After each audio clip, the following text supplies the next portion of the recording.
আজকে একরকম নয় 5 রকম মাছ দিয়ে মরিচ কলা বানাচ্ছি। বানাতে হলে দেখে নিন কিভাবে বানাবেন।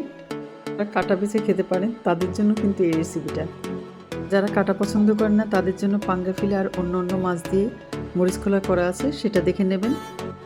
মরিচ কলা মাছগুলোকে আমি আগে ছোট ছোট করে কেটে নিই, তারপর ফিরে আসছি। চামচ রসুন, এটাকে আমি আগে ব্লেন্ড করে, পেঁয়াজ, মাছ, কাঁচামরিচ, ধনেপাতা যা দেখছেন কাটা সব কিছু আমার হাজব্যান্ড কেটে দিয়েছে।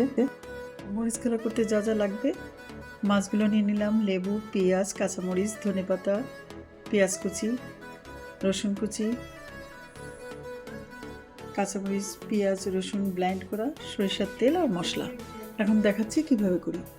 রকম মশলা একের পর এক দিয়ে তারপরে সরিষার তেল, পেঁয়াজ, কাঁচামরিচ দিয়ে মাখিয়ে নিয়ে দিয়ে দিলাম মাছের মধ্যে আর পেঁয়াজ কুচি।